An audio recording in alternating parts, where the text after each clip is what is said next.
valeria a pena que eu comentasse com vocês se vale a pena correr, fazer a caminhada, jogar uma bola, né? Isso está mais ou menos enraizado no povo brasileiro, né? Mas eu vou dizer uma coisa. Se eu pegar aqui um de vocês que seja sedentário, né? Deve ter alguém aqui, claro. Não há coletividade em que 90% não seja. E for medir a frequência cardíaca, tomar o pulso. Provavelmente, dependendo da idade da pessoa, uma pessoa mais adulta, eu vou pegar aí uma frequência cardíaca de 100 batimentos por minuto. Vamos imaginar que em cada batimento, o coração dessa pessoa, na hora de ele fazer a sístole, a contração, ele jogue para o corpo dessa pessoa um copo de sangue. E esse copo de sangue vai embora. Vai lá no cérebro para poder pensar, vai lá no dedão para coçar, vai na coxa para andar, né? Vai no estômago para fazer a digestão, pronto. E aí volta. E aí o coração bate de novo. Mas aí essa pessoa um dia resolve fazer uma atividade física. Porque talvez esteja aqui assistindo uma palestra dessa. E começa a fazer uma caminhada. Caminha em volta do quarteirão, outros caminham dentro de casa, quando a casa é grande, outros vão numa academia, cada um faz o que pode. O coração, durante a atividade física, precisa de muito esforço, porque o músculo está pedindo muito sangue. Então o que o coração faz? No lugar de bater 100 vezes por minuto, vai bater 150, 160. Porque o corpo, quando faz uma atividade, não pode viver só com aqueles 100 copos de sangue. Então precisa de 120, 130, 140, e o coração vai se acelerando. Ele faz isso hoje, o coração pensa e fala, o que esse cara está fazendo? Quem sabe seja um trombadinha, está correndo. Amanhã, outra exigência. Depois de amanhã, outra exigência. Vai chegar o dia em que esse coração vai falar assim, não vou ficar dando muito mole, todo dia esse cara vem aqui pedir para eu bater muito. Né? 2 meses, 2 meses e meio, 3 meses, o coração faz assim. Se dilata. Para fazer uma continha fácil aqui, a gente não ir muito na matemática, vamos supor que esse coração dobre de volume. Ora, se quando ele estava assim, atrofiado, e a pessoa era uma sedentária, cabia 1 copo de sangue, agora cabem 2 copos.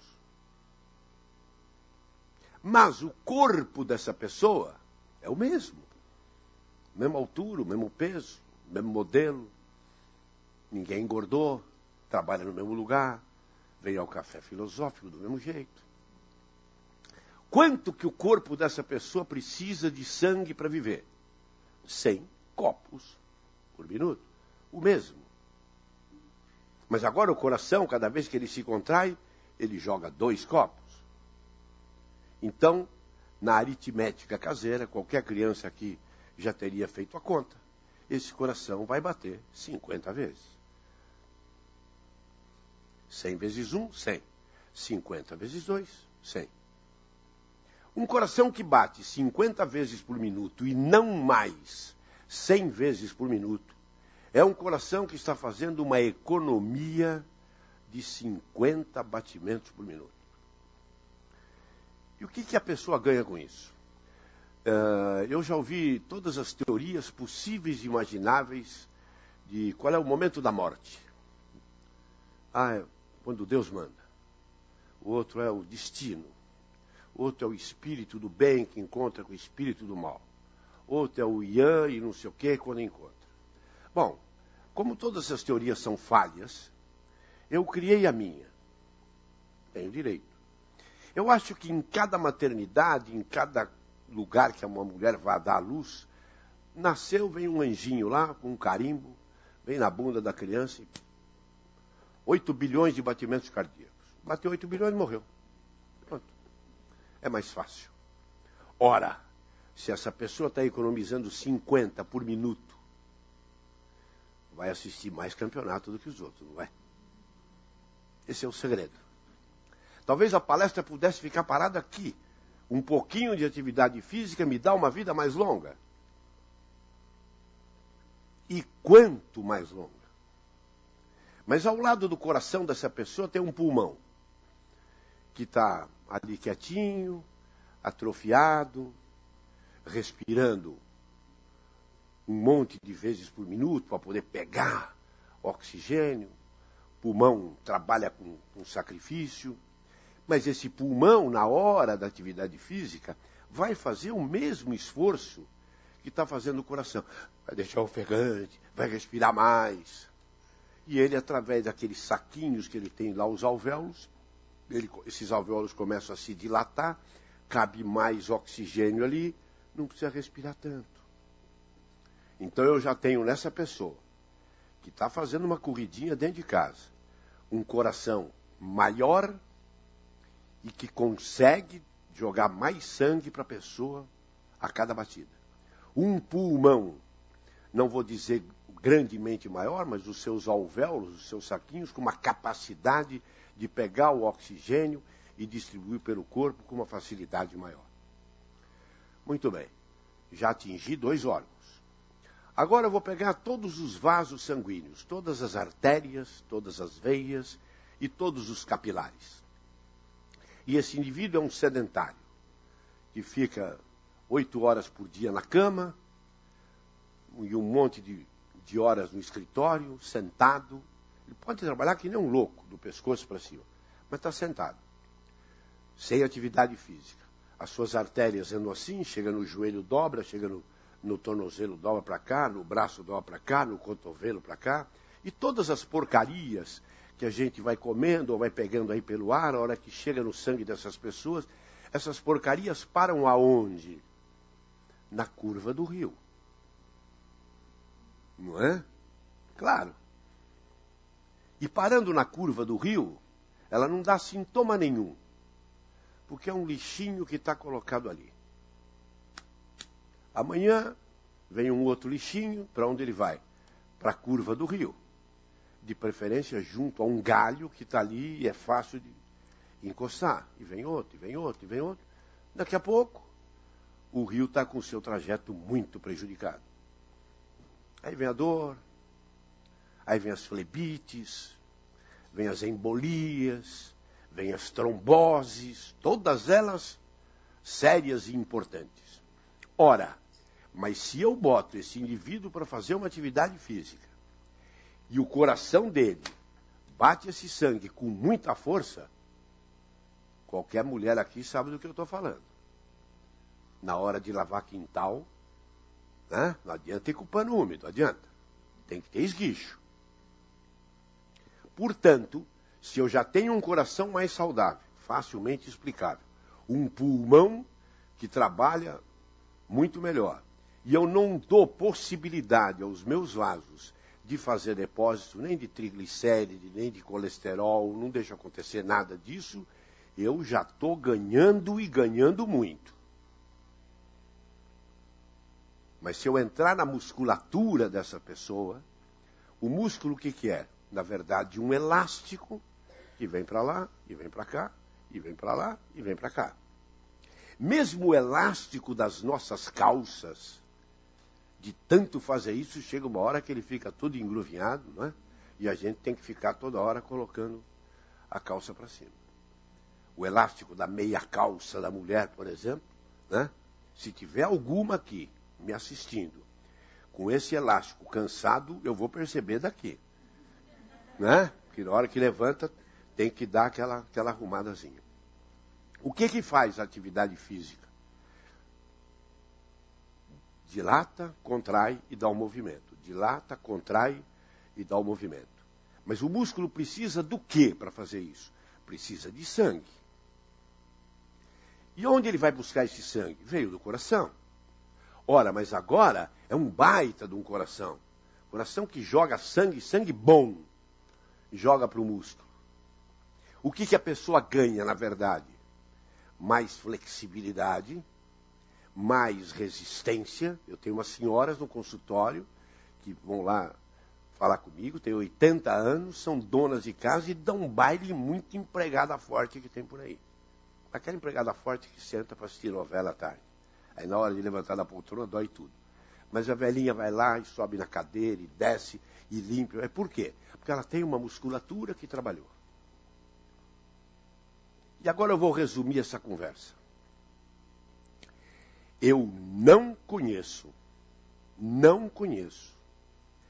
algum órgão do corpo humano, qualquer um, que não tenha um benefício direto com atividade física organizada e regular.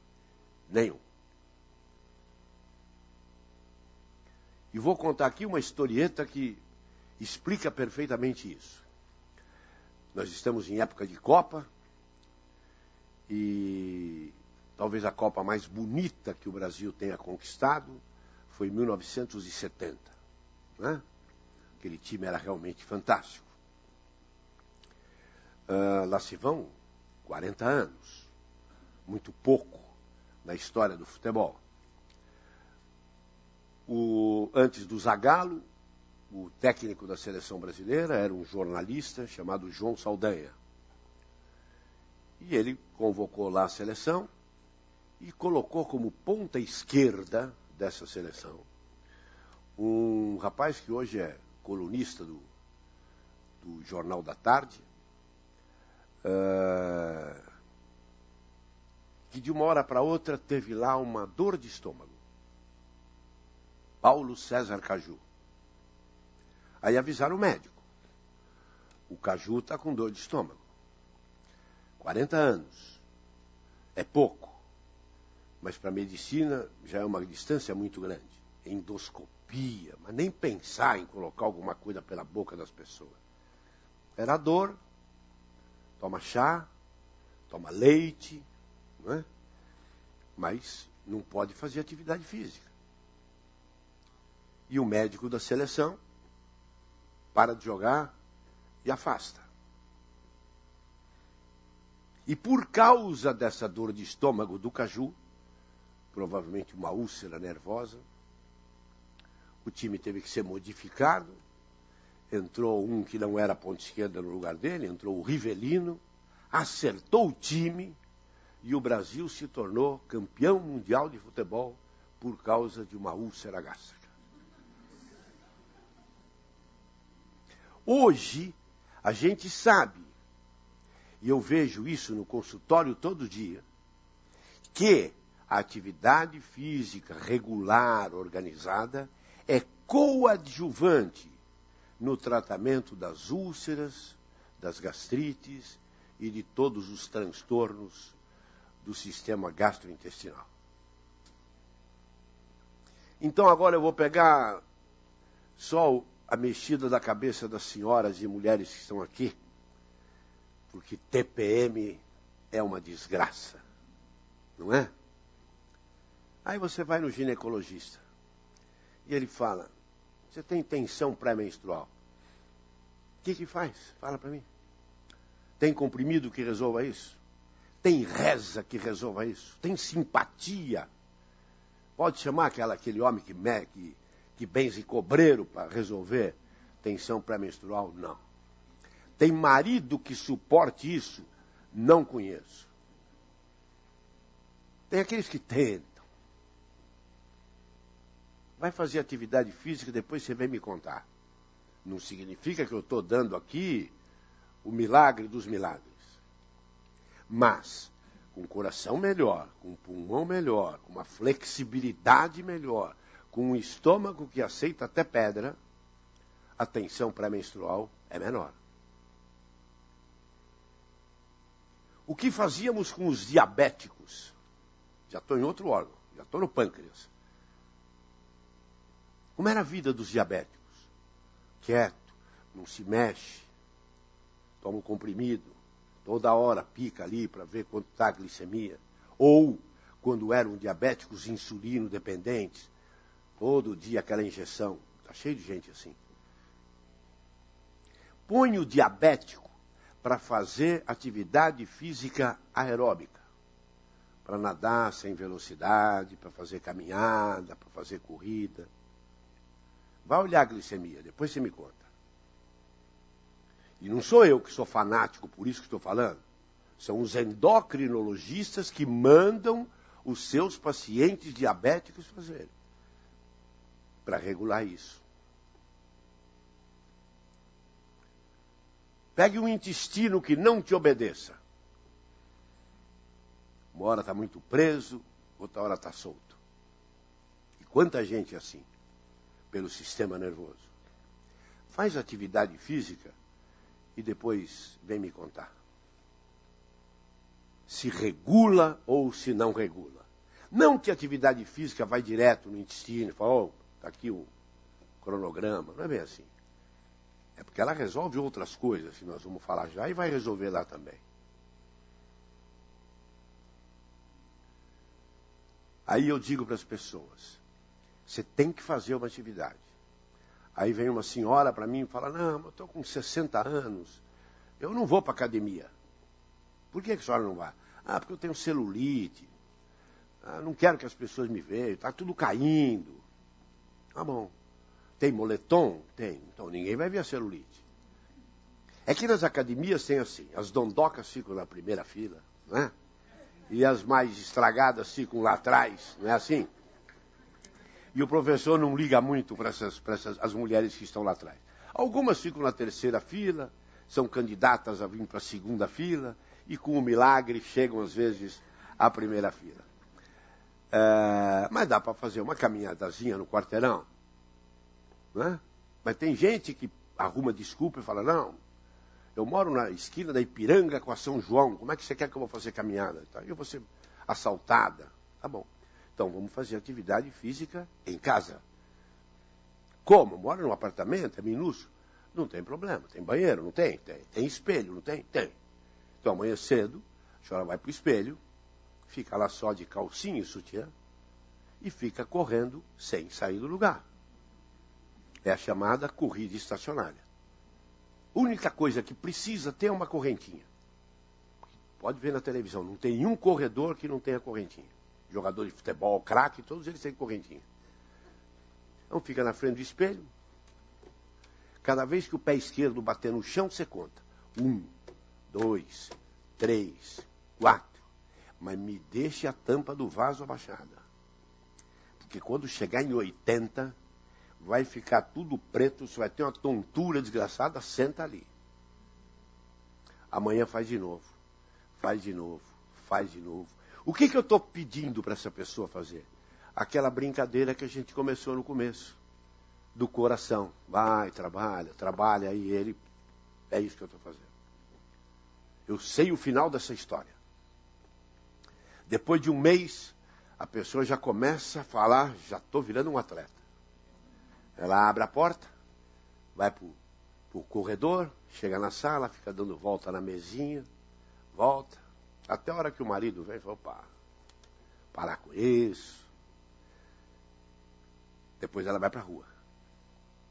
Se você for em São Paulo, no Parque do Ibirapuera, no Parque do Carmo, no Parque da Aclimação, no Parque do Piqueri, e aqui em Campinas tem um monte desses parques, se você for pegar história de cada uma daquelas pessoas que são frequentadores habituais, você vai encontrar muitas histórias semelhantes a essa. E para contar, se for contar a história aqui, são 10 horas de programa. Mas se eu perguntar para vocês, qual é o maior atleta brasileiro de todos os tempos? Os homens aqui vão buscar no futebol, claro. O Pelé, o Rivelino. Alguns que falam, essa pergunta aí é capciosa, vão falar, deve ser o João do Pulo, deve ser o Ademar Ferreira da Silva, né? Vão me buscar uns grandes atletas. E eu vou dizer para vocês que todos vocês vão errar. Porque o maior atleta brasileiro da história do Brasil chama-se Valmir Nunes. Um senhor que mora em Santos, que quando tinha 13 anos de idade, teve uma doença intestinal, se tiver algum médico aqui, sabe do que eu estou falando, chamado síndrome de Crohn, conhece? Você é médico? Que é danada, é uma dor desgraçada. Até pouco tempo a gente não sabia o que fazer com ela. Muitas vezes levava as pessoas à morte. E esse rapazinho, com 13 anos, morava no Canal 2 ali em Santos, Zé Menino, teve síndrome de Crohn, veio para São Paulo, foi internado lá no Santa Catarina, num convênio que o pai dele tinha. Gente simples, gente humilde. E a síndrome dele não era tão forte. Recebeu alta e o médico falou para ele: agora você precisa fazer uma atividade física, vai correr. Tá bom, ele morava na praia. Aí, alguns dias, ele começou a correr na praia. E quando ele percebeu, ele estava lá no aquário, não estava cansado, voltou e não se cansou. Amanhã ele fez a mesma coisa, e aí ele começou a perceber que correr para ele era um divertimento, não era um sacrifício nenhum. Depois correu uma corridinha lá em Santos e ganhou, correu a meia maratona de Santos e ganhou, correu uma maratona em São Paulo e ganhou, absolutamente desconhecido. Depois um dia, pena que eu tenho só 1 hora aqui, mas a história desse rapaz na primeira maratona internacional dele é uma coisa fantástica. Eu vou tentar ser rápido. Ele descobriu que ia ter uma maratona numa cidade ao lado de Verona, na Itália.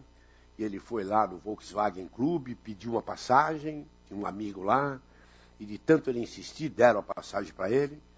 E ele foi São Paulo, Roma, Verona, mas ele tinha um mapa mundi em casa, né? E quando ele via a prova, era como se fosse aqui, Valinhos, né? Então você era do lado de Verona. Mas quando ele viu Verona, 2 pontinhos praticamente juntos ali, ele falou: encostado, vizinho. E ele foi para Verona, chegou lá à noite. Onde é que é Valinhos? Uns 10 quilômetros, 20 quilômetros a pé aí. Não tem ônibus? Não. 10 horas da noite aqui para tudo. O que é uma verdade. E ele foi a pé. A distância era de 30 quilômetros. Chegou lá de madrugada, cidade muito pequena. Ele viu lá um coreto, imaginou, tinha umas faixas, que ali deveria ser a saída. Encostou no meio-fio, pôs a cabeça no poste, tirou um cochilo de 2 horas. Aí veio a banda, tocaram a tarantela lá, deram a saída, ele ganhou a prova. Depois de algum tempo, ele achou que tudo aquilo era muito fácil, e ele começou a fazer a chamada prova dos 100 quilômetros. Hoje, a especialidade dele é a de 200 quilômetros. E ele é imbatível numa prova que tem na Espanha, que é a mais difícil do mundo, que são 200 quilômetros saindo no nível do mar. Rodoaldo, sai no nível do mar, e a prova termina a 2.800 metros de altura. Vai subindo. E ele acha tudo isso um divertimento. Esse é o maior atleta vivo que eu conheço. O Valmir está hoje com 44 para 45 anos.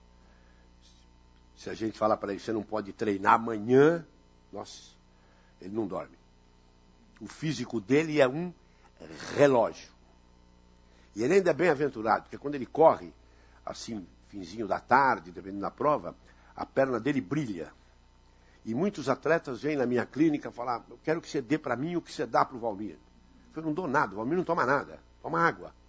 A perna dele brilha, fala com Deus, meu. Comigo não tem. Eu desconfio que deve ser alguma coisa do metabolismo do alumínio, do cádmio, do zinco, né? Que solta muito isso pelo suor, não, para ficar brilhando. Então, eu vou resumir para vocês. Não conheço nenhum órgão no corpo humano que não se beneficie com isso. E além de todos esses benefícios, no pâncreas, no fígado, então, nem se fala, no intestino, na musculatura que eu falei, no pulmão, no coração, nos vasos sanguíneos, eu vou dizer uma coisa para vocês. A capacidade de memorização das pessoas aumenta consideravelmente. Existem testes, feitos principalmente nos territórios asiáticos, em que as pessoas que faziam sudoku, vocês devem saber do que eu estou falando, aquele jogo de números japoneses, as pessoas que faziam e depois começaram a fazer atividade física, e começaram a ter o tempo de realização daqueles enigmas lá, com um tempo, uma duração muito reduzida, depois que começaram a fazer atividade física. E é uma coisa mais ou menos lógica, eu nem precisava falar para a plateia que é tão inteligente. Ora, se eu melhoro a circulação, que eu acabei de falar, por que o indivíduo que corre não melhora a circulação no cérebro? E o cérebro é o quê? O cérebro é um monte de fio, como uma central telefônica, né? Cada fiozinho faz uma coisa, um é para falar, outro é para escutar, outro é para memorizar, outro é para torcer para o Guarani, ou torcer para a Ponte Preta. Não falo Corinthians, porque aí é covardia, porque a maioria, então, eu pego as minorias. Né? Mas para isso que serve. A única coisa é que eu preciso deixar esse fio sempre bonitinho. Quem é que deixa ele bonitinho? O sangue. E como atividade física, na verdade, é sangue correndo pelo corpo inteiro, eu estou beneficiando lá em cima. Melhora a memória, melhora a autoestima, melhora o autoconceito, né? Velocidade em fazer as coisas. E as duas últimas chaves do negócio. Resistência física, porque quando você passa dos 60, dos 70, e as pessoas falam para você, ó, tem 70 anos, parece um menino.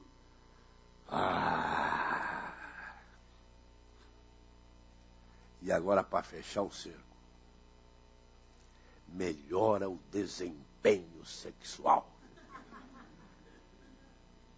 Não é fanatismo. Não é que vai lá no útero, no ovário da mulher, ou vai no testículo do homem e fala, tá aqui, pode fazer. Não é isso. Mas só o fato de melhorar a resistência diminui o cansaço.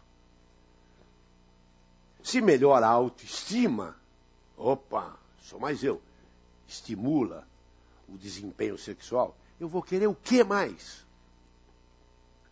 E como o título dessa palestra é Mitos e Verdades, a grande verdade dessa palestra é o seguinte: quem faz atividade física regular tem um benefício direto ou indireto em todos os órgãos do corpo humano. Ponto. Fora disso, é mito.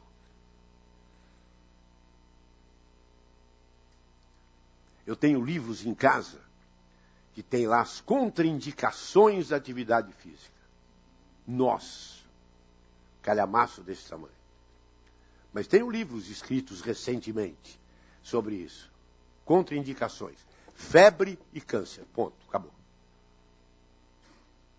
Antigamente não podia fazer na menstruação. Menstruação que tem mito, então? Estou vendo senhoras aqui que devem ter falado para suas filhas. Menstruada não se pode lavar o quintal. Não fale mais isso. Não passe essa vergonha. Não é? Atividade física não se podia fazer quando tinha dor de cabeça, quando tinha dor de ouvido, quando tinha úlcera, quando tinha diarreia. Hoje essa lista foi fazendo assim, febre. Por quê?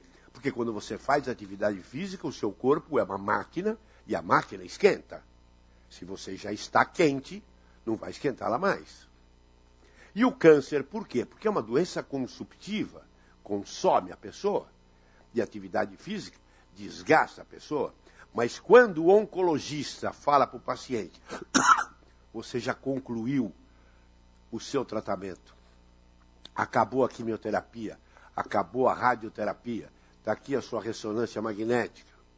O câncer foi embora. E agora, doutor, o que eu faço? Corre. Corre para a vida. E qual é a melhor atividade física? Eu tenho livros antigos que falam, é a natação.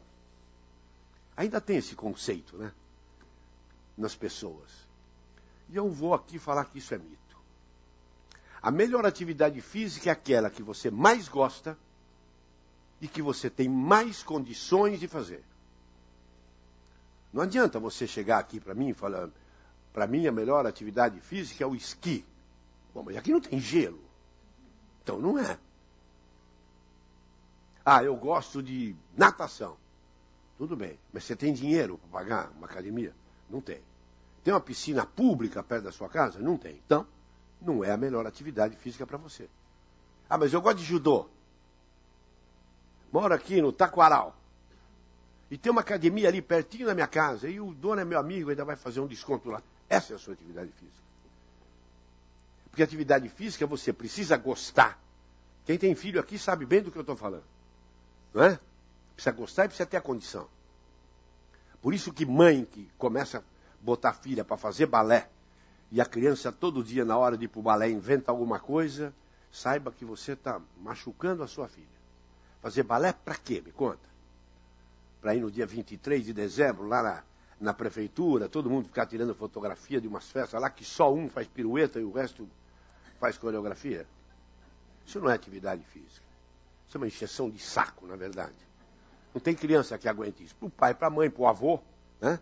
Vai lá, tira a fotografia, minha neta, meu neto, está lá com aquele saiotinho. E é uma atividade física sacrificante. Não é? Esse é o grande caminho. Alguns segredos. Atividade física uma vez por semana é muito pouco. Mas continua tendo o nome de atividade física. Se você chegar para mim e falar assim, eu só jogo bola no domingo, lá no meu bairro. Eu vou falar, parabéns. Você tem condicionamento físico? Não. Mas que você tem benefício, tem. Porque é o dia que você vai lá com seus amigos, você joga a bola, não tem juiz, não é? Geralmente a lateral é no barranco para a bola bater e voltar, porque você quer jogar. Você xinga, grita. Depois tem aquele churrascão, né? Não é fraldinha, filé mignon, nem contra filé. É um colchão duro, um acém, lagarto, né? Aquela gordura vem assim no braço, cerveja pra caramba. Tem gente que vai me olhar torto aqui. Isso é vida. Isso é vida. Esse colesterol não faz mal. Essa carne não tem triglicérido. Porque ela vem pela brincadeira, vem pela alegria. Se a gravação me permite, vamos pegar um domingo à tarde de um homem que acabou de separar da mulher, mora num flat, milionário. Pega o carro depois do almoço, já leu o jornal de domingo, que é um calhamaço desse tamanho, coisa chata. Pegou o carro, sai pela rua, não sabe para onde ir. Na casa do filho não vai porque a nora achou que ele foi o culpado na separação. Na casa da filha nem pensar porque ela só está pensando no sofrimento da mãe. E ele anda, zanza. Nervoso, irritado, comendo ódio. Volta pro flat, liga a TV, assiste Faustão. Se vira nos 30. Né? Aí vou atravessar a cidade e vou lá para a periferia. Peguei lá um metalúrgico, ganhei um salário mínimo e meio, cuida da família com o maior sacrifício, e foi jogar bola. Ele fez um gol contra. Mas chega em casa, ele fala que fez um gol de bicicleta, os filhos batem palma para ele. Você quer melhor autoestima do que essa? É, não é? Aí ele deita na poltrona e dorme. As crianças começam a fazer bagunça em volta dele, e a mulher fala assim, papai está dormindo. Pô, você quer mais vida do que isso? E o outro está lá amargurando, comendo ódio. Quem vai viver mais? Fala para mim. É esse cara que comeu essa carne que parece ruim pelo preço, né? Mas vem cheia de sabedoria, cheia de vida.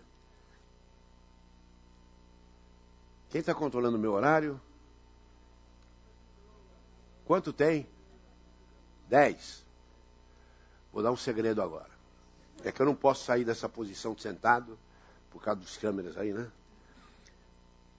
Mas vamos ver se vocês concordam comigo. Pela plateia que eu estou vendo aqui, todo mundo estudou, né? Todos nós tivemos um professor ou uma professora de biologia. No meu tempo chamava-se Ciências Naturais, eu sou mais velho, mas peguei aqui alguns também. Hein, Clodoaldo? Ciências Naturais você foi. Clodoaldo, um dos maiores fisiologistas desse país, fisiologista esportivo. Obrigado pela sua presença, só tenho honra com isso. A minha professora, professora de biologia, sim. É baixinha, gordinha, de óculos, chama-se Maria Aparecida. Não sei porquê, mas todas elas são assim. Né? Aí começavam as aulas de biologia, a minha Maria Aparecida falava assim: o corpo humano é formado de sistemas. Lembram disso? Sistema digestivo, agora é digestório. Sistema cardiorrespiratório, sistema nervoso, sistema endócrino, sistema tegumentar, e aí? Aí na segunda aula ela falava assim: o sistema é formado por órgãos. Verdade. O sistema digestório é formado pelo órgão boca, pelo órgão língua, esôfago, estômago, duodeno, intestino, fígado e pâncreas. Terceira aula falava Maria Aparecida: se você picar isso, cada órgão, e olhar no microscópio e aumentar, você vai ver que cada órgão é formado por tecidos. Lembra? Então, se eu pegar um pedaço do meu estômago, eu vou olhar ali um tecido secretor, verdade? Ele secreta aquele fel que de vez em quando vem na garganta da gente. É formado por um tecido tegumentar, claro, ele é um saco para bater a digestão. Ele é formado por um tecido muscular, claro, e que músculo tem o estômago? Pá, pá, pá, pá. Pode botar torresmo lá que ele se vira. Não é verdade? Tem um tecido nervoso, e como dói. Quinta aula. Pega um tecido desse, pica, pica, pica, pica, pica. Aumenta. Célula. Na quinta aula. Aí falava a minha Maria Aparecida: esta é a menor unidade do ser vivo. Não entre aí. Ela ainda completava a aula, só para recordar para vocês. Só que é uma coisa redonda, que não é redonda em todas as células, algumas são espichadas. É uma capa em volta, chamada membrana celular. Lembram desse nome? Aqui dentro tem um trocinho bem no meio, chamado núcleo, que é o que pensa. Dentro do núcleo tem o DNA, que diz: meu RG é esse. Mas tem um outro RNA que vai lá fora da célula pegar a informação e trazer, que cai em tudo quanto é vestibular. RNA mensageiro. O resto é uma aguinha suja, chamada citoplasma. Lembra do nome? Se é mais jovem, deve estar na cabeça. E nesse citoplasma boiam umas coisas que têm uns nomes esquisitos: lisossomo, ribossomo, cromossomo, complexo de Golgi, retículo sarcoplasmático. Cada um faz uma função. O oxigênio que eu estou respirando agora, que vai para o meu pulmão, processa lá, dá o oxigênio, vai para todas as células, um número incalculável, entra dentro da célula, mitocôndria. Só na mitocôndria. Ou seja, a mitocôndria é o meu pulmão ao microscópio. Mas esse queijinho que eu vou comer daqui a pouco, estou vendo a mesa aí, quando ele entra na minha célula, ele vai no lisossomo. E se eu tiver resistência para ficar aqui 2 horas fazendo palestra, quem me dá isso é o meu retículo sarcoplasmático. Ele é duro. Mas a minha professora, coitadinha, já faleceu. Para eu poder dizer para ela: Maria Aparecida, você me enganou, porque você falou que não podia entrar dentro da célula. E a minha neta veio me falar hoje que se entra dentro da célula, sim, que se mexe no DNA, que eu vou ver se aquela célula é do filho do Roberto Carlos ou do Chitãozinho e Chororó. né? Do porteiro do meu prédio ninguém pede. Não é assim? E aí eu vou encerrar aqui para deixar vocês com uma pulga atrás da orelha. O senhor tem alma.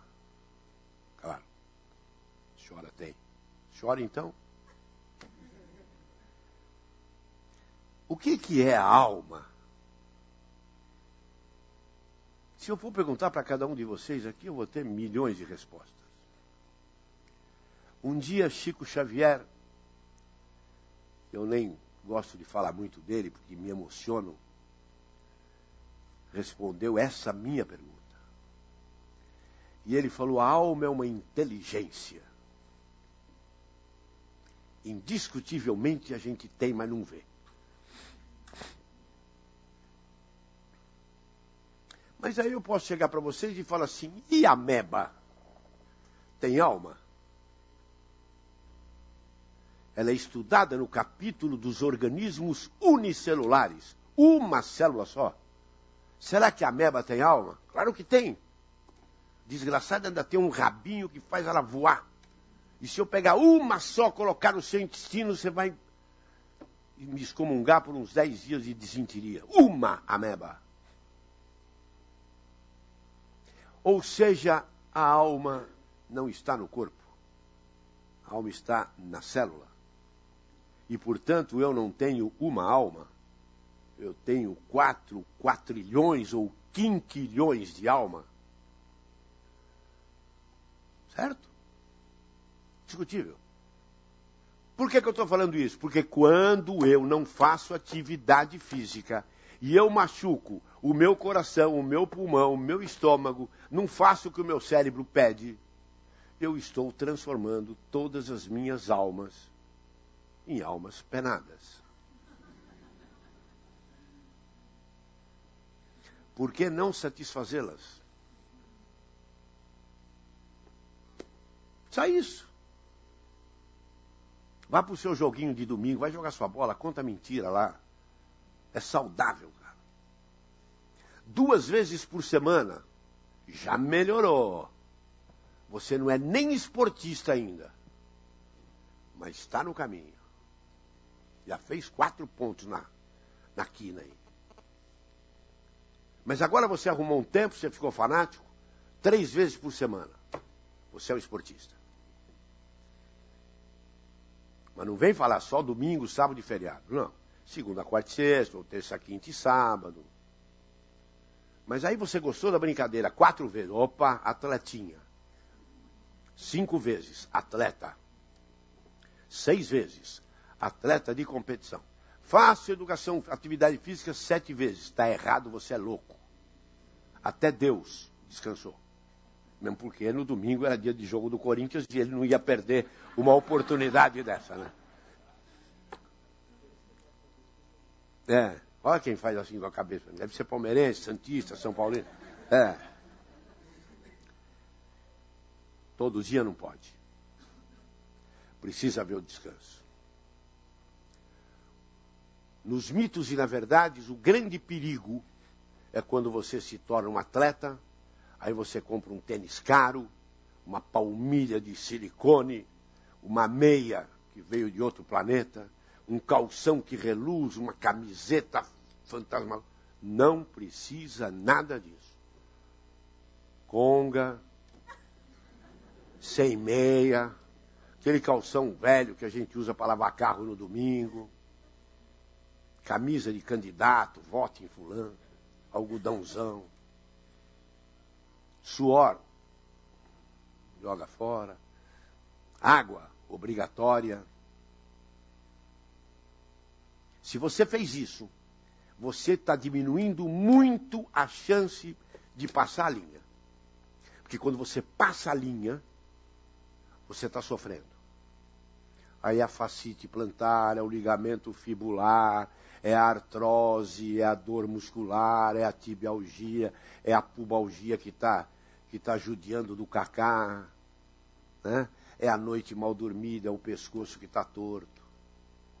E quem faz atividade física e por causa de uma doença boba como essa, o médico fala, para algum tempo, isso é morte. Quem faz atividade física regularmente não suporta ficar sem ela. É o nosso computador. Né? A hora que você vai sentar, se a bateria pifou, você não sabe o que fazer de noite. Ainda vai procurar supermercado desse de 24 horas para pagar uma fortuna. Porque nós somos dependentes dele. Esse é o grande segredo. O que você vai ganhar com isso? Depende de você. Se você está afim de viver, esse é o caminho mais barato. Porque se você for no médico amanhã e contar para ele tudo o que você sente, você vai falar, de vez em quando tem uma dor de cabeça, não tinha isso, agora estou tendo. Minha mulher está reclamando que eu ando esquecido, esqueci que amanhã é dia dos namorados, já dei a dica hoje, hein? Para ninguém esquecer. De vez em quando, o que eu como não cai bem, me dói as pernas, já durmo agitado. O seu médico sabe o que você tem. Genericamente, a medicina chama isso de estresse. E sabe o que o seu médico vai fazer com você? Aquilo que você quer. Glicemia, triglicéride, colesterol, ácido úrico, antistreptolizina O, prova do lastro, não sei o que, sódio, cloro, potássio. É isso que você quer. Aí você vem com aquele envelope lá no médico, ele olha, está tudo normal. Então, e aí? Mas eu sinto tudo isso. Então ele vai te dar uma vitamina. O Pelé vem na televisão falar que isso é bom, você toma. Né? Ou então ele manda você tirar férias. E você vai falar, não dá, agora não dá. Não sou dono da empresa.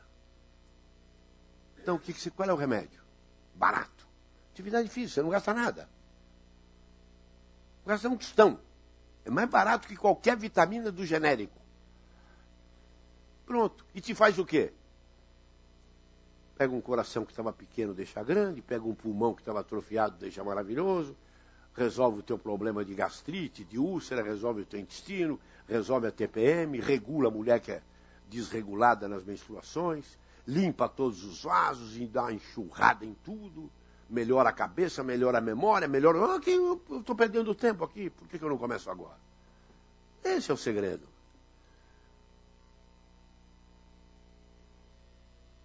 Então dá para... Não precisa ser hoje também, não vamos exagerar. Mas amanhã cedo dá para começar uma corridinha em casa, né? Vocês vão experimentar coisas fantásticas. Eu participei de um programa no Parque de Ibirapuera, em São Paulo. Um outro médico, um professor de educação física, chamado Expresso das 6h30. E a gente ia de manhã lá no Ibirapuera para ensinar as pessoas como é que corre, como é que põe o braço. Era uma ONG boa. Aí de vez em quando chegava um homem lá com um cachorro. Quando eu olhava, eu já sabia. O que você veio fazer aqui? Eu vim trazer o cachorro para andar. O cachorro não precisa andar, quem tem que andar é você. Aí daqui a pouco vinha outro lá, que a gente viu, o cara chegava, tudo bonito, ficava olhando lá para dentro. Eu já sabia. Ou era uma mulher nova, ou o seu companheiro de escritório teve um infarto ontem. Ele foi lá para ver como é que era o negócio. Aí a gente falava, vem correr aqui amanhã. Aí ele gastava uma nota no shopping. Ia lá todo decorado. Que não precisa. Entrava dentro do parque e encontrava artista, político, todo mundo lá de conga, calção velho. Corria.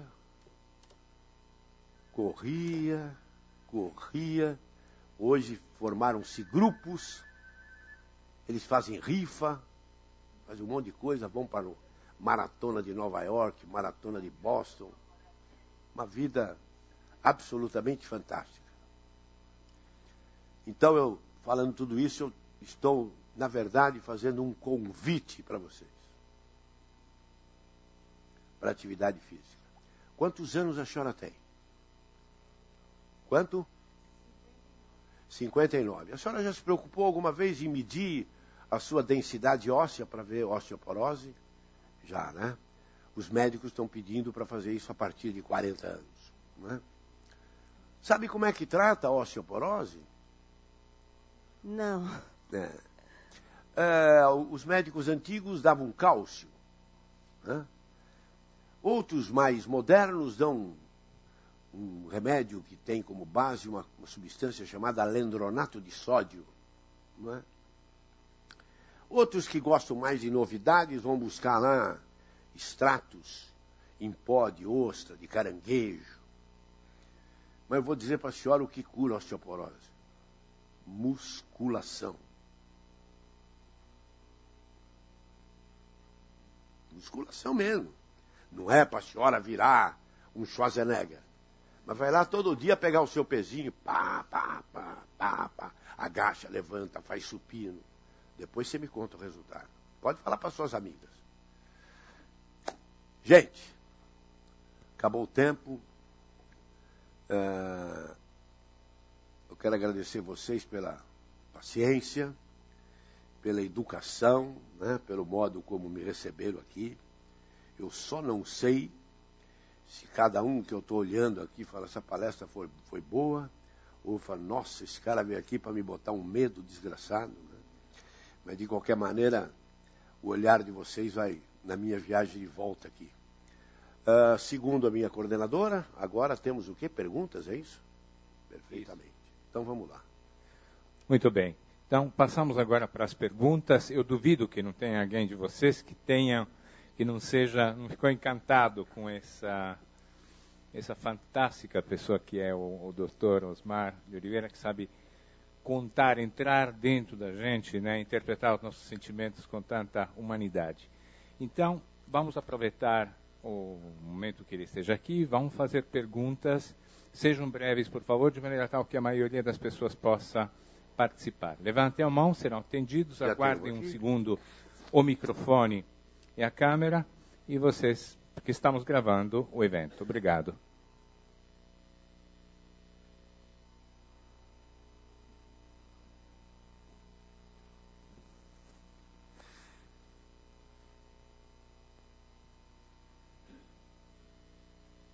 Boa noite, Osmar. Meu nome é Rosane e eu estou encantada com a palestra e fiquei aqui em paz com o meu coração porque eu sou uma atleta. Olha!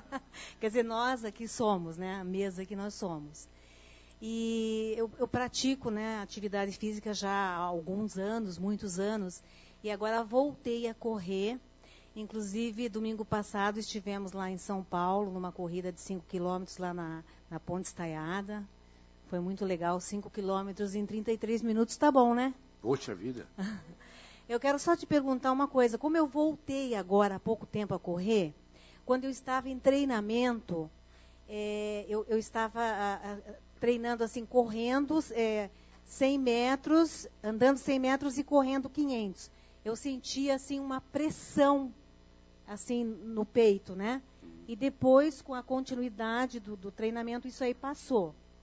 E assim, eu tinha até uma preocupação, né? Será que meu coração vai acontecer alguma coisa? Tem uma explicação? Tem. Você ficou parado há quanto tempo? De corrida? Alguns anos. Bom, então a sua condição física perdeu toda, né? Depois de 3 meses de inatividade, você volta ao zero. Né? E é muito comum nesses retornos acontecer episódios como o seu. Claro que a pessoa, a primeira coisa que pensa é infarto, é o coração. Geralmente isso é o resultado de uma coisa chamada pontada de lado, né, que é uma coisa que dá pelos ligamentos suspensores do fígado. Às vezes dá até dor nas costas e não dor aqui. Outras vezes é uma dor irradiada aqui para o diafragma. Né?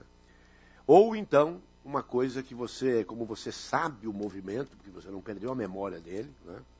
E você, sem perceber, começou a exigir do seu corpo uma coisa que ele não estava preparado, e você teve uma antecipação de um episódio chamado segundo fôlego, que é uma coisa que dá, por exemplo, no maratonista lá, nos 30 quilômetros, quando ele passa a linha vermelha, né? Mas para quem está voltando à atividade, é comum ter isso, é como se faltasse o ar repentinamente, com uma sensação de desconforto, e você puxou o ar rapidamente. Mas eu queria estar do seu lado nessa hora para falar, pode correr, mulher, isso aí não é nada.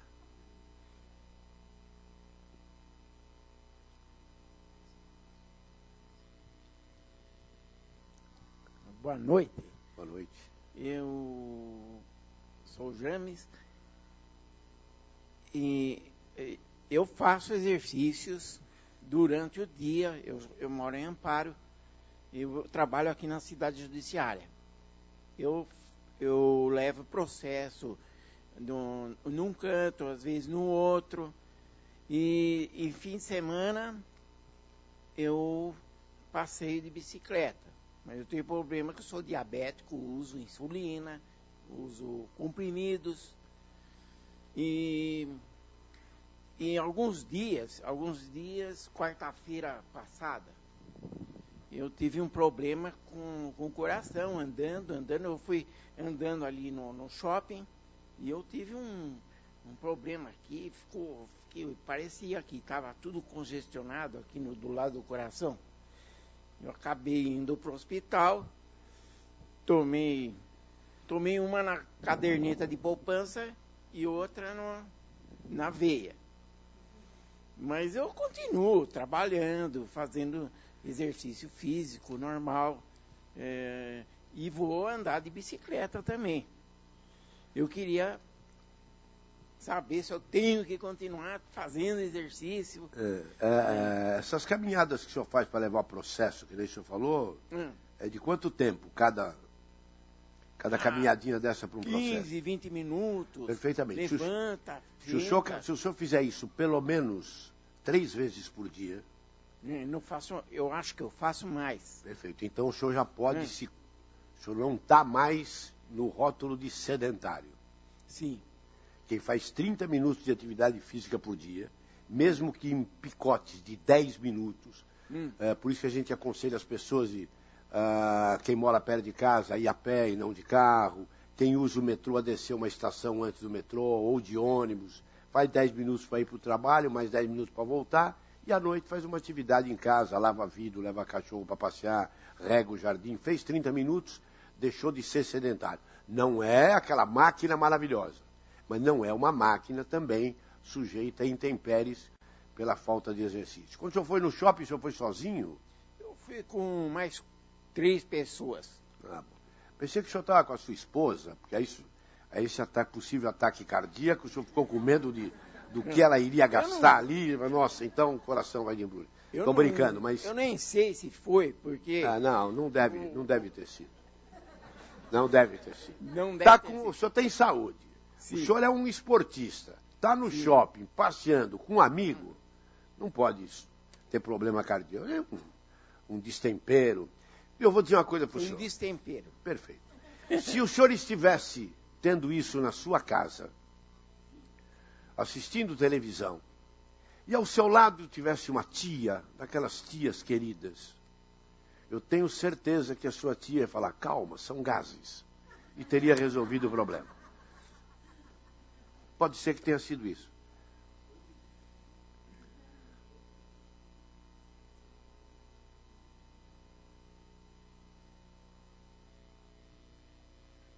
Boa noite, doutor Osmar. Meu nome é Getúlio. Eu só queria fazer uma pergunta simples. Quando faz atividade física normalmente, tem alguma regra, assim, tempo de recuperação para músculo? Quantas vezes eu posso fazer? Quanto tempo eu tenho que descansar? Tem alguma coisa nesse sentido? Tem. Clodoaldo daria uma aula de 3 horas, né, Clodo, sobre isso. Nós chegamos ao ponto hoje de poder, com uma gotinha de sangue do senhor, depois da atividade, medir a quantidade de uma enzima chamada CPK, para ficar num nível baixo, e saber a probabilidade que o senhor tem de, na próxima atividade, ter uma lesão muscular. Mas isso é uma coisa que só atinge grandes atletas, grandes clubes, não está a nível populacional. Mas o seu médico pode pedir isso, né? Pede 3 exames de CPK, sempre depois da sua atividade física, 2 deles, e um outro após um dia de repouso, para fazer uma comparação. O grande segredo disso é o senhor ter sempre um médico que está muito acostumado a lidar com o atleta, para ele poder lhe dar a média que o senhor tem que atingir de batimentos cardíacos durante uma atividade.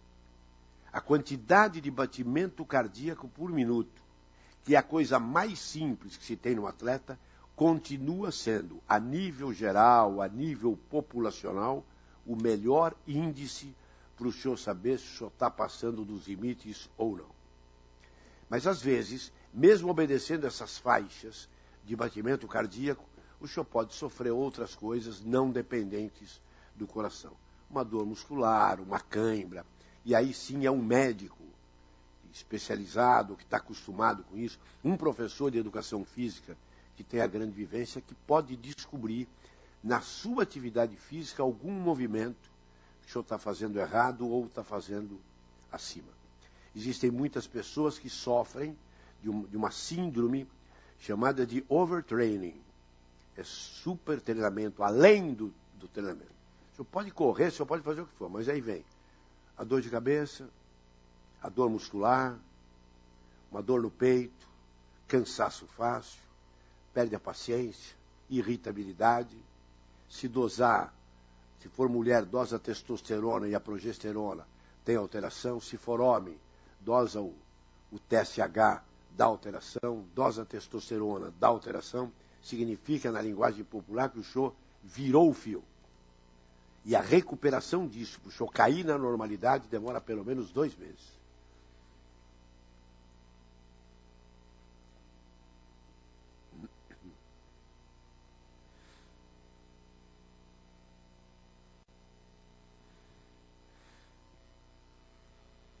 Boa noite, Dr. Osmar. Boa noite.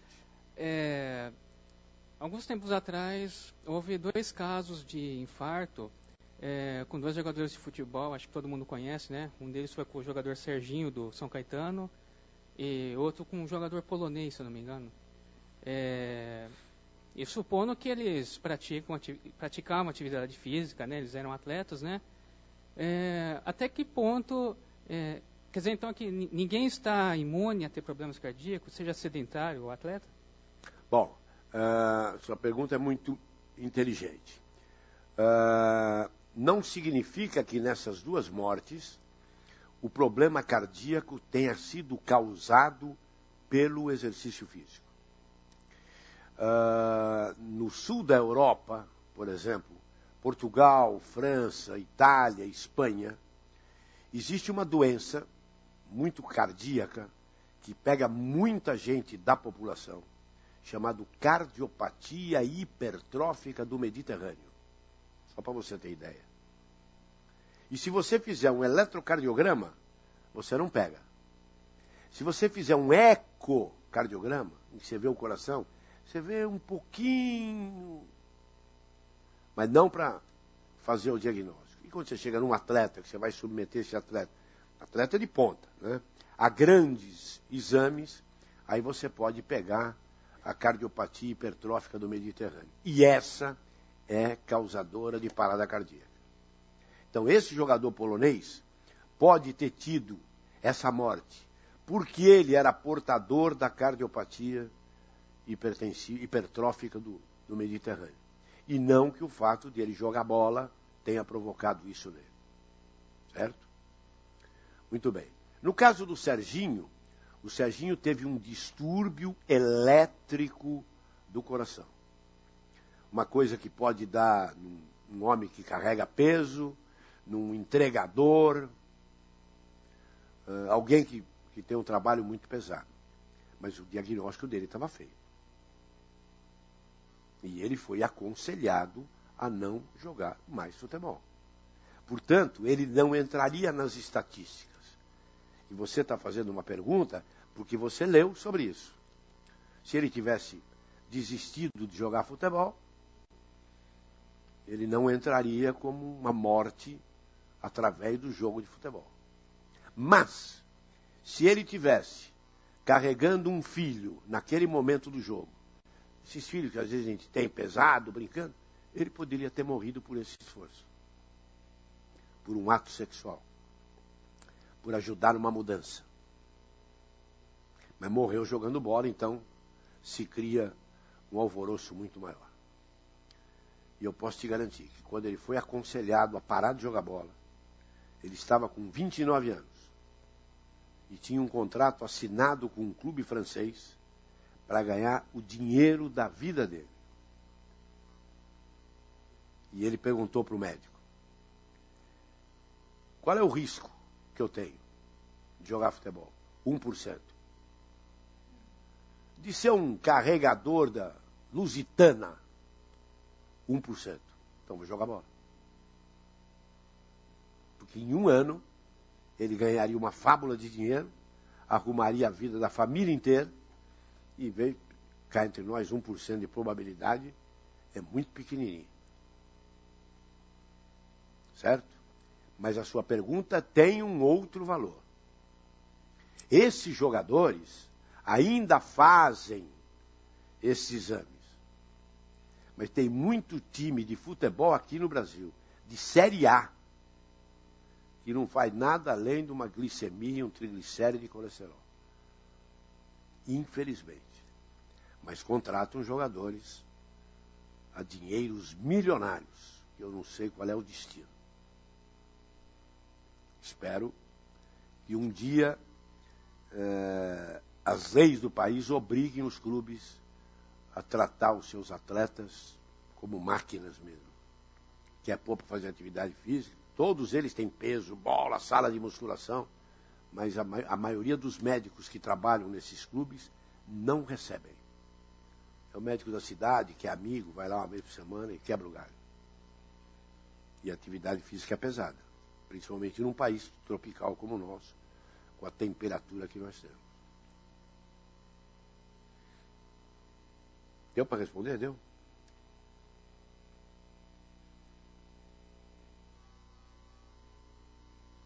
Boa noite, parabéns pela sua palestra. Obrigado.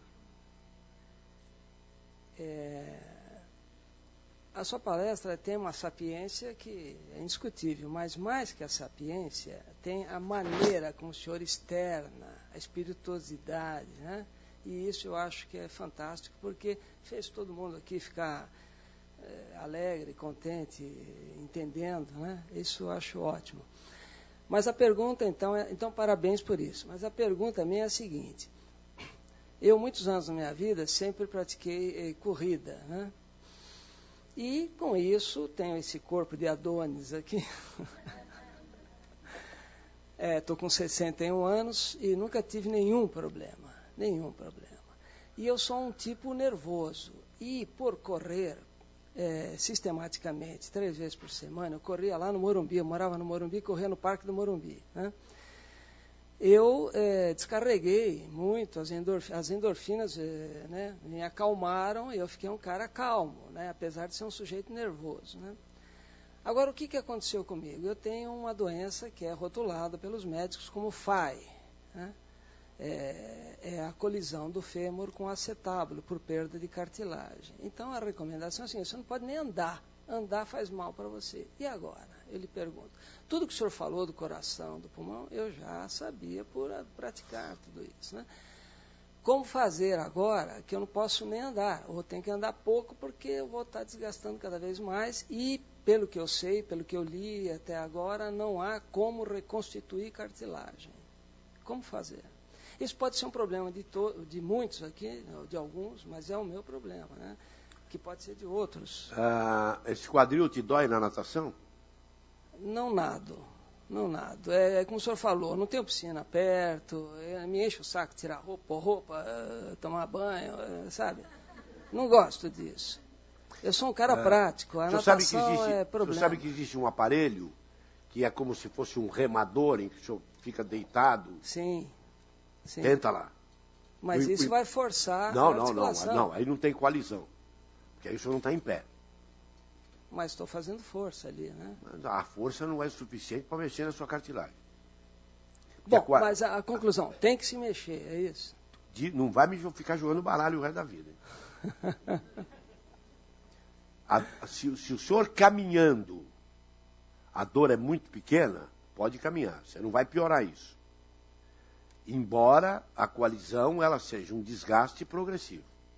E provavelmente algum médico já lhe falou que um dia você vai colocar uma prótese. Sim. Tá fugindo? Não, é isso, já falaram, Eu estou tentando tem não chegar a esse ponto, né? Não, Gostaria não. de ter uma alternativa para isso. Não, você não tem. Você não tem. Que bom. Existem, para ser franco para você, existem alguns medicamentos que se usam hoje à base de glucosamina e condroitina. Tomo, faz 6 meses estou tomando direto tudo isso. Então, a cirurgia só tem um problema. A prótese tem uma durabilidade média de 15 a 20 anos. Como o senhor falou que o senhor tem 61, significa que aos 76 o senhor teria que trocar a prótese. Certo? Que é uma cirurgia mais fácil do que colocar uma prótese. Mas a medicina está avançando de tal maneira que eu acho que daqui a 15 anos trocar uma prótese provavelmente vai ser um procedimento não invasivo. As cirurgias de prótese hoje são ótimas, anestesia peridural, o senhor fica acordado, escutando rádio, um cortezinho de meio palmo, depois de 15 dias está andando sem dor. Por que não faz? Então, se eu superasse o problema que eu tenho com relação à natação, a natação seria indicada, então. Porque não tem o problema da gravidade, essa coisa toda. O que você não pode é bater o pé no chão. Tá certo. Né? Tá bom, muito obrigado. Nada. Eu tentaria até uma bicicleta ergométrica. Tá certo. Mas nada disso, meu conselho, deve ser motivo para o senhor fugir da prótese. Uma cirurgia tradicional, corriqueira, rotineira, mecânica, corta aqui, joga fora, um estojozinho lá com 3 tamanhos de prótese. Um tipo ciborgue, né? A gente vai trocando tudo, vai pondo peças metálicas, essa coisa toda. Se bem que a prótese é plástica. Coloca a prótese. É plástico, não é metálico.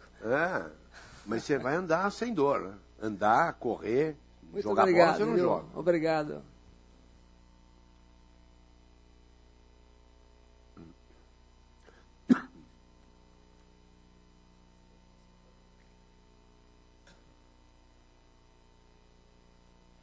Muito prazer, Sr. Osmar. Meu nome é Fábio Foroni e a minha pergunta é referente ao atleta de alta performance. A gente ouve falar muito dos problemas que esse excesso de treinamento queria que o senhor falasse um pouco sobre esses problemas que causam um atleta de alta performance e até onde um atleta amador pode saber qual é o ponto que esse exercício vai lhe fazer bem e até onde vai fazer mal. Como identificar e como saber qual é esse ponto. Bom, na alta performance, eu vou falar uma frase aqui que eu não gosto muito de falar, mas infelizmente ela é a verdade. Não existe atleta de alto nível sem dor. Tem jeito. Não tem jeito. Mas tanto para esse alto nível, quanto para aquele que é amador, a presença ao lado dele, como um acompanhamento de um fisiologista, ou de um médico especialista, ou de um professor muito experiente, é fundamental para saber quando ele está virando o fio. Agora, se ele é amador, seria uma burrice muito grande ele deixar vir uma lesão, se ele é amador e não busca resultados profissionais. Porque você ir para uma maratona e você querer competir com você mesmo. E se você hoje não conseguiu fazer a sua prova em 2 horas e 40, por exemplo, você fica bravo só com você um pouquinho, daqui a pouco tem outra maratona. É diferente de um profissional que vai fazer a maratona para fazer 2:10, para tentar daqui a pouco chegar em 2:06, que é o recorde mundial. E ele tem um patrocínio na camisa e aquela empresa que o sustenta, e ele tem que lutar contra outras forças. Né? Mas não é muito difícil você saber. Só que não é uma aula assim. Olha, você faz assim, você olha para cima, conta até 3, se ficar tonto, você está acima do nível. Não é assim. Depende de atleta por atleta, do peso, da altura, do sexo, da modalidade que você faz, dos recursos que você tem, o que você usa de suplemento ou não, né, do tipo de atividade. Então, para cada caso, é um caso diferente. Agora, o profissional um dia vai ter dor, senão não tem jeito. E o amador tem que ter um pouquinho mais de calma com ele mesmo, porque não precisa quebrar os seus próprios recordes.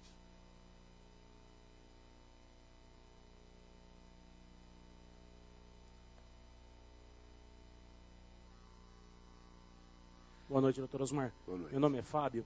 Eu acompanho o senhor há mais de 10 anos pelos programas esportivos e gostaria de dizer que eu admiro.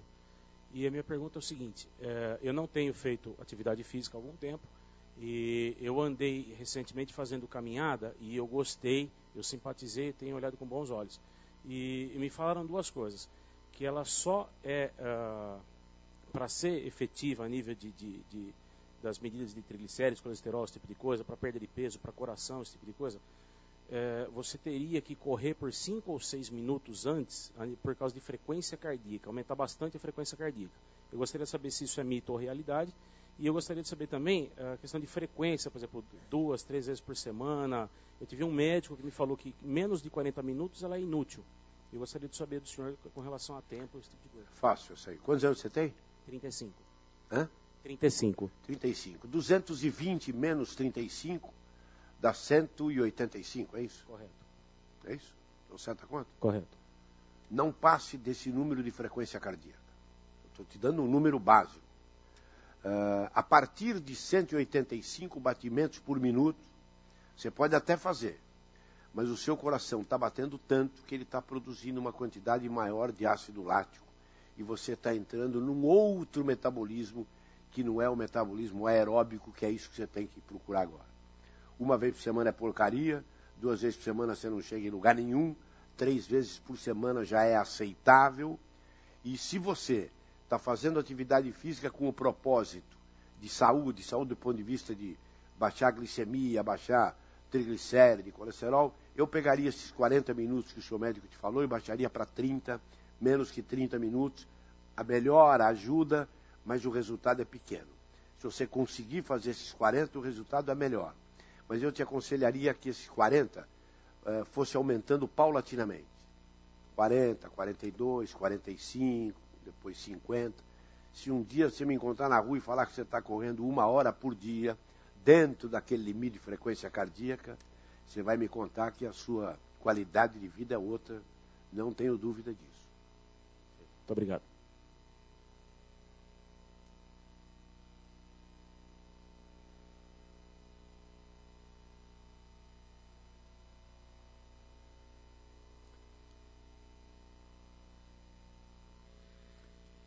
Boa noite, doutor Osmar. Eu sou Felipe, editor do site da CPFL Cultura. A gente está transmitindo agora essa palestra. Aqui chegaram algumas perguntas. A pergunta da Graça, de Cabo Frio, ela te pergunta assim. Ela ouviu um comentário sobre uma pesquisa que fala sobre o benefício para a perda de peso de se caminhar e correr alternadamente. Durante o mesmo tempo, ela dá um exemplo aqui. Corre 2 minutos, anda 2 minutos. Ela queria saber da eficácia dessa técnica, se ela realmente... Isso é um mito, isso aí não tem sentido.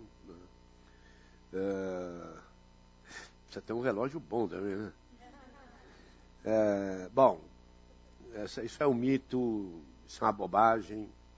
Evidentemente que a atividade física é fundamental quando a pessoa busca a diminuição do peso, né? Não adianta só fechar a boca, embora tenha pessoas que lutam e têm metabolismos lá tão estranhos que acabam não perdendo peso. Mas eu diria para ela que ela deve caminhar, deve correr, usar esses níveis de frequência cardíaca de 220 menos a idade e não entrar nessa de correr e andar. Tem muita invenção nessa história. Isso é um mito.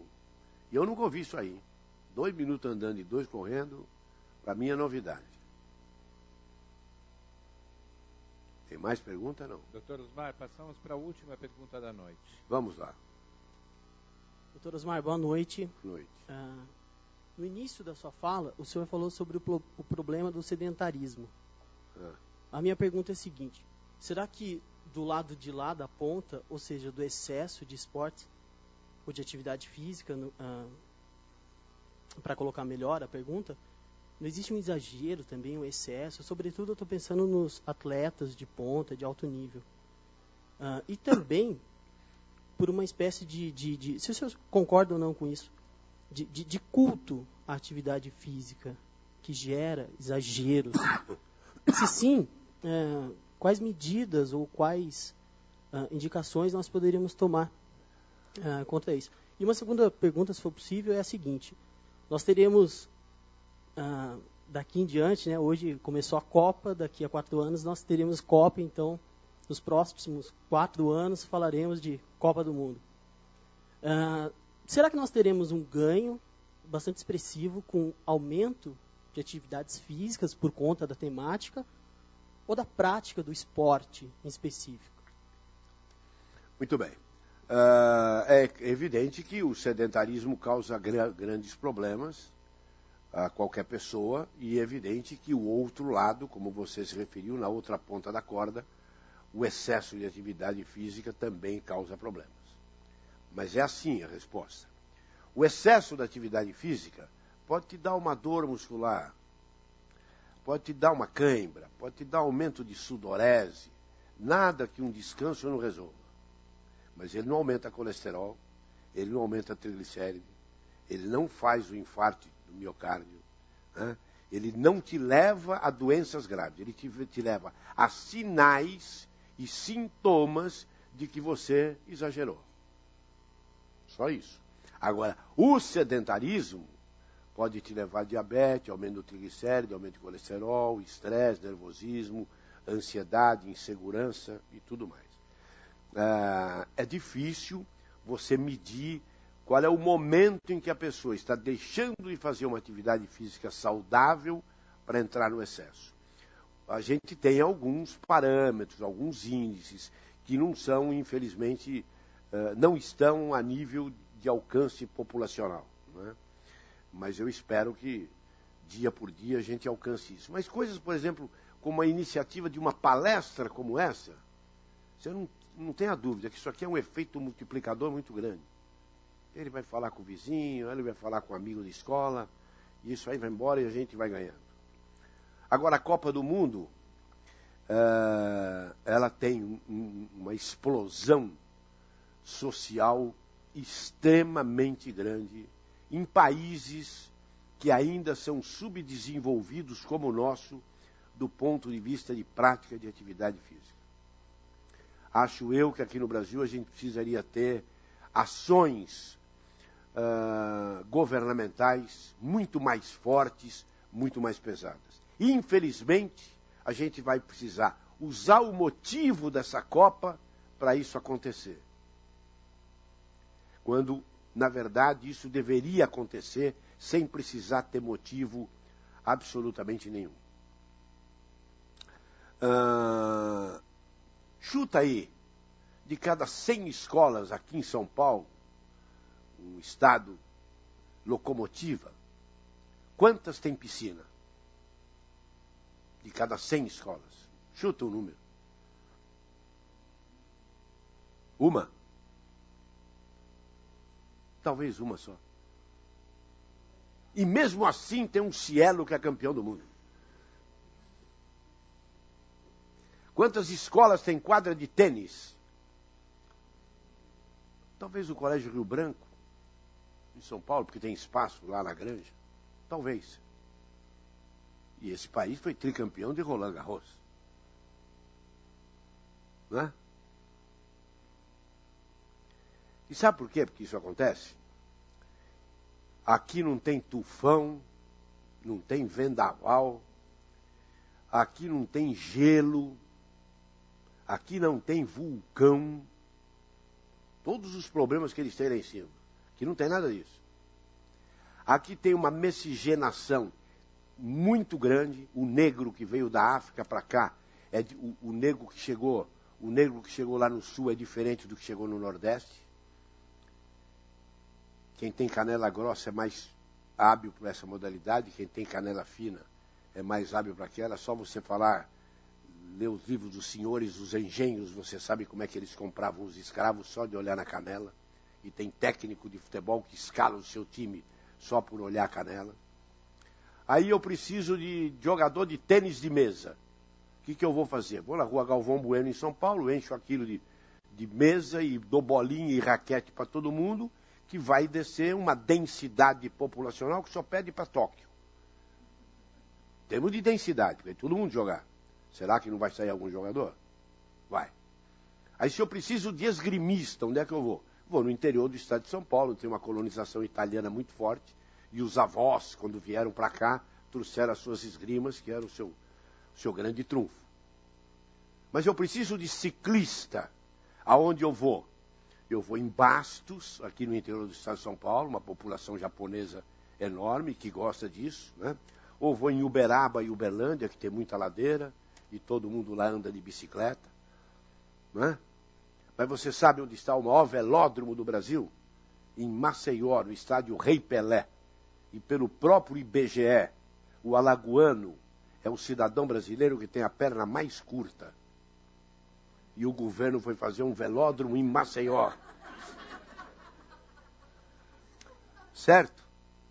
Se eu precisar de atleta aeróbico, de grande resistência, eu vou no norte do país, onde está lá a colonização indígena, os indianos, onde estão os índios, de tórax largo, leves e acostumados àquele calor, pronto.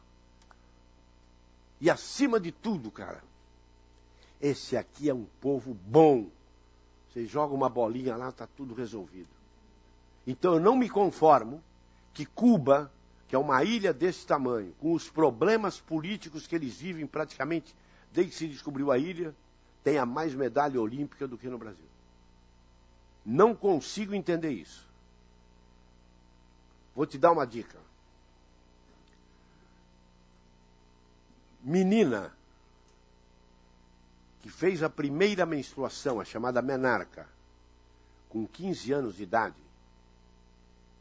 primeira, é atleta. Ponto, não tem acordo. Sabia?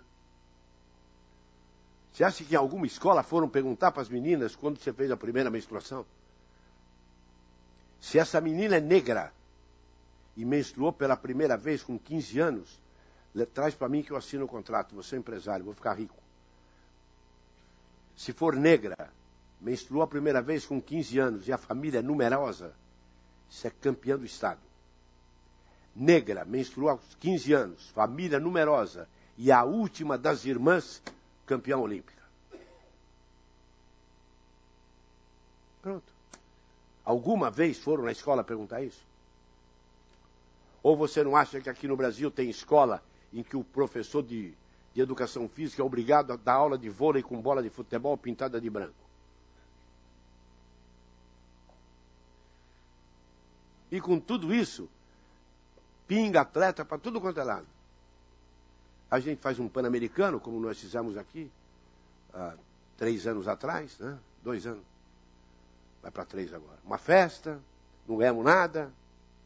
Teve competição que nós perdemos até do Paraguai, e o povo lá cantou samba, tomou cerveja. Está tudo certo. A frase que eu vou falar agora vai ficar marcada aqui. A educação física escolar no Brasil é um lixo. Lixo, imundo. E os professores de educação física não são culpados disso. Mas o sistema é. É tão culpado e ilude tanto o povo. Não Copa do Mundo como nós vamos ter daqui a 4 anos. Porque jogador de futebol aqui nasce por geração espontânea. Parece aquelas coisinhas que dá no jardim. Agora vôlei, basquete, é outra história. E onde é que estão esses atletas? Na escola. Pública ou particular. Ali que está o atleta. E eu tenho certeza que tem moças aqui que já se formaram e nem fizeram aula de educação física. Ia lá com atestado falso, tem dor nas costas. E não fez, né? Está cheio. A gente não leva esse negócio a sério. Vou te contar uma historinha de 10 segundos. Eu sou um contador de história. O Fidel Castro, quando assumiu Cuba, ele colocou os 2 maiores amigos dele, um como ministro da saúde e outro como ministro do esporte.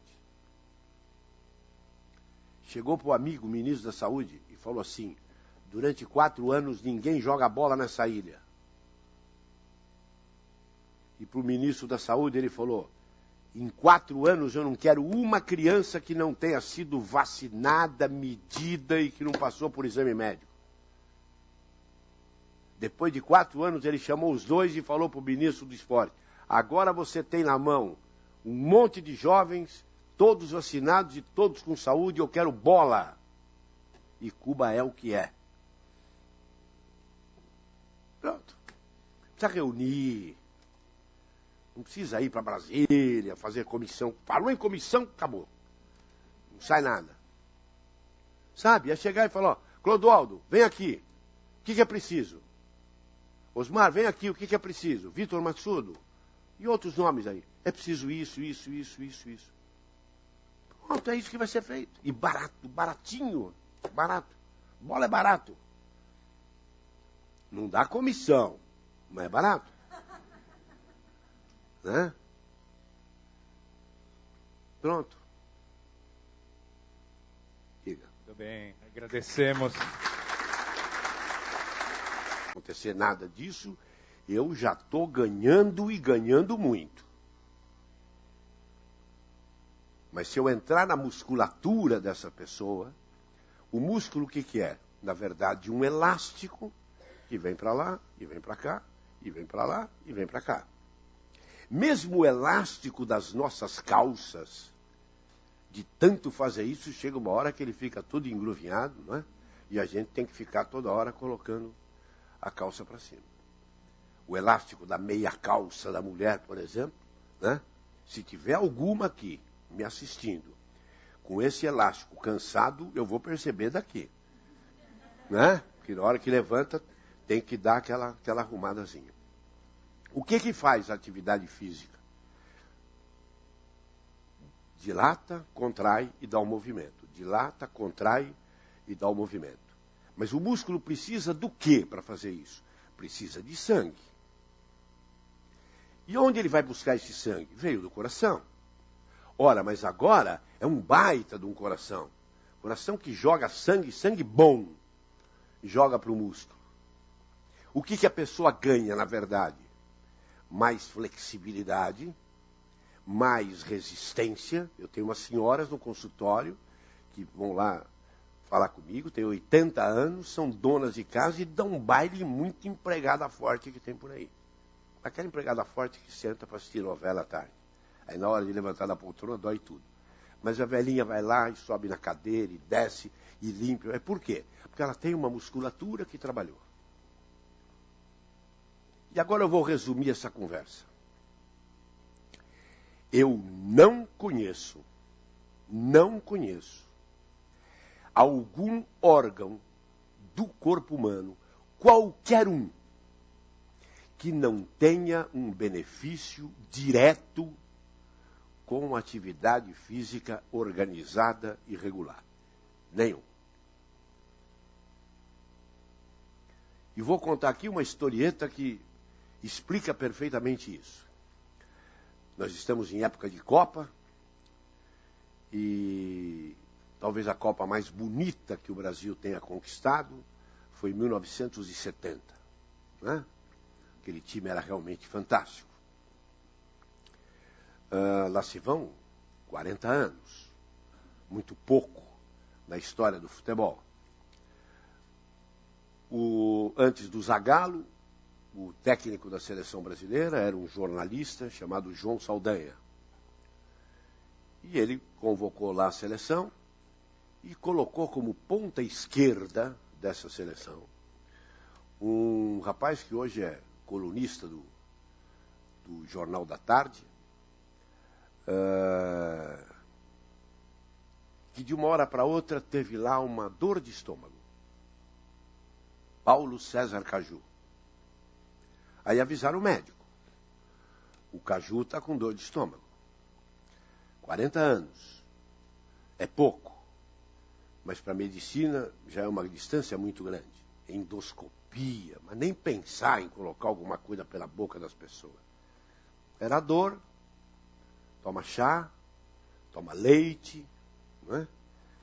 Mas não pode fazer atividade física. E o médico da seleção para de jogar e afasta.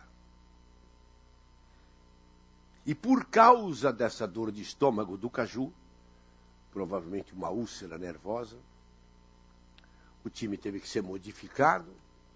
Entrou um que não era ponta esquerda no lugar dele, entrou o Rivelino, acertou o time e o Brasil se tornou campeão mundial de futebol por causa de uma úlcera gástrica. Hoje, a gente sabe, e eu vejo isso no consultório todo dia, que a atividade física regular, organizada, é coadjuvante no tratamento das úlceras, das gastrites e de todos os transtornos do sistema gastrointestinal.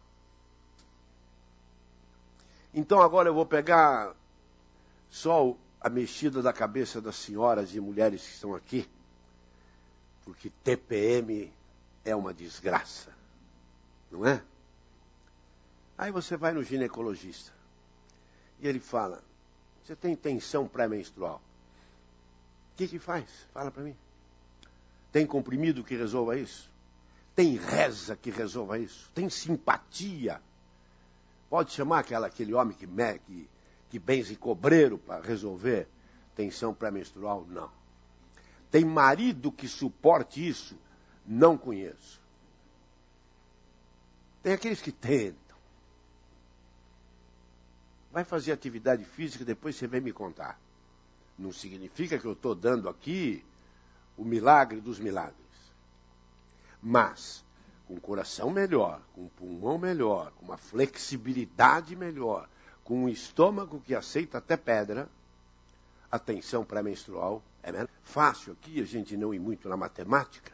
Vamos supor que esse coração dobre de volume.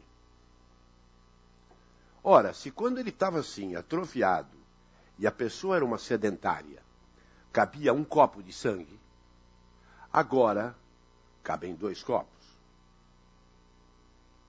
Mas o corpo dessa pessoa é o mesmo. Mesma altura, mesmo peso, mesmo modelo. Ninguém engordou, trabalha no mesmo lugar, veio ao café filosófico do mesmo jeito. Quanto que o corpo dessa pessoa precisa de sangue para viver? 100 copos por minuto. O mesmo. Mas agora o coração, cada vez que ele se contrai, ele joga 2 copos. Então, na aritmética caseira, qualquer criança aqui já teria feito a conta. Esse coração vai bater 50 vezes.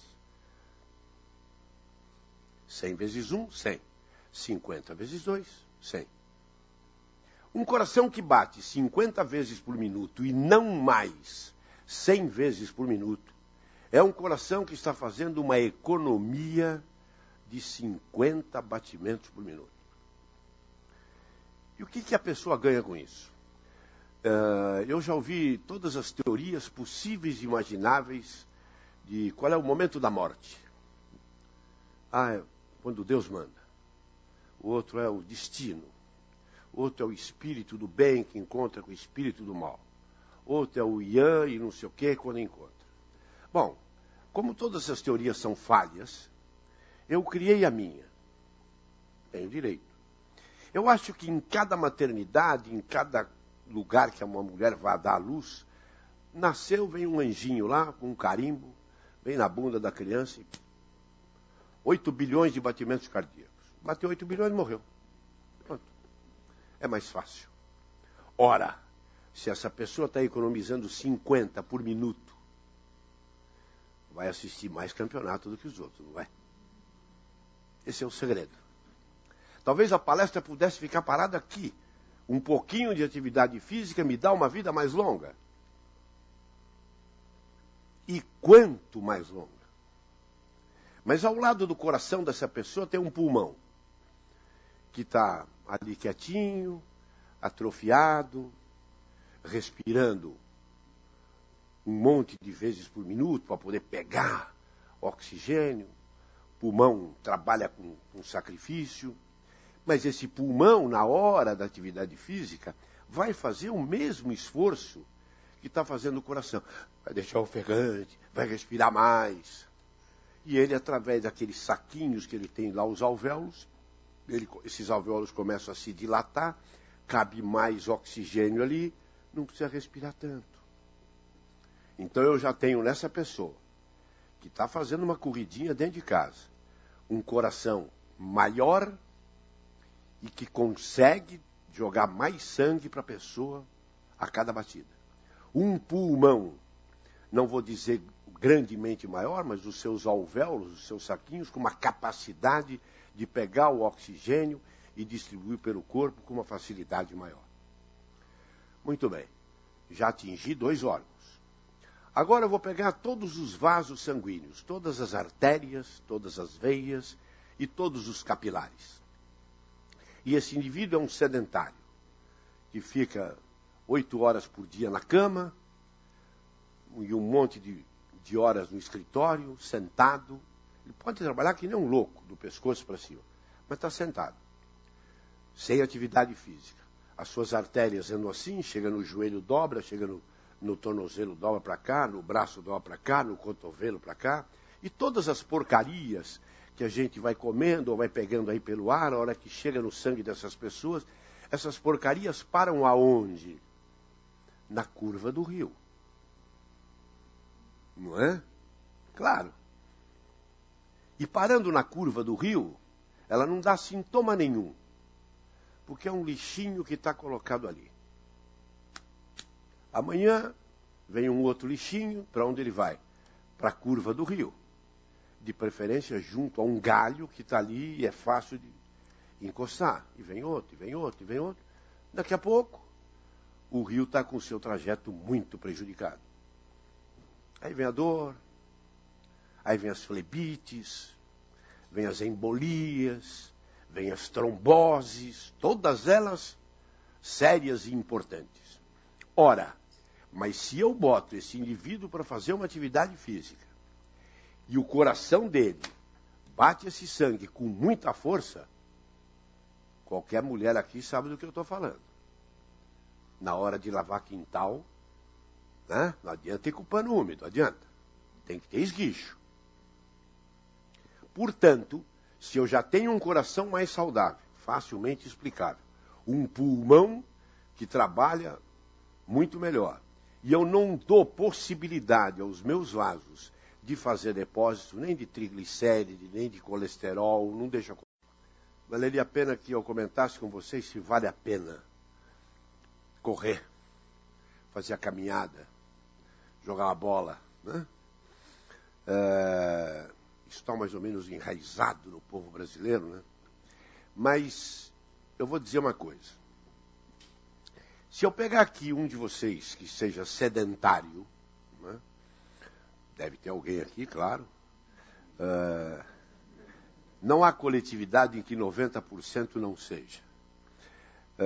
E for medir a frequência cardíaca, tomar o pulso. Provavelmente, dependendo da idade da pessoa, uma pessoa mais adulta, eu vou pegar aí uma frequência cardíaca de 100 batimentos por minuto.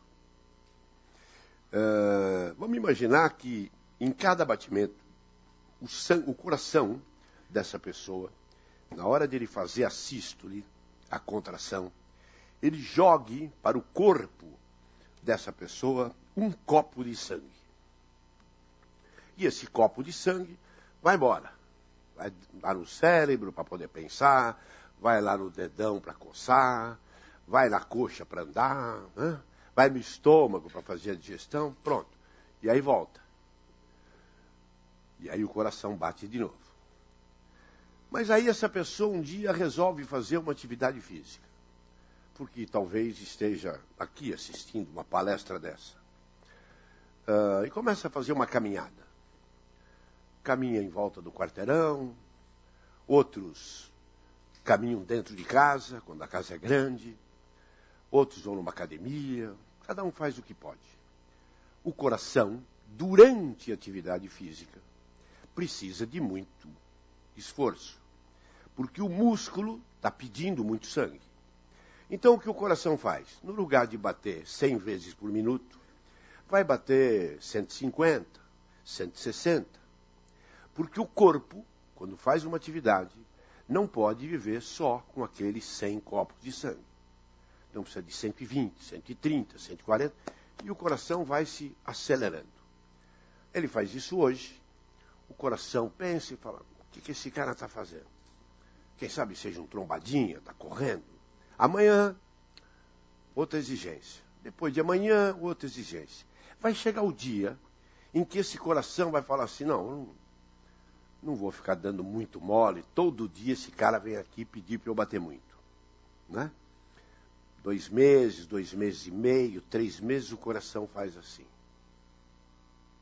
Se dilata. Para fazer uma continha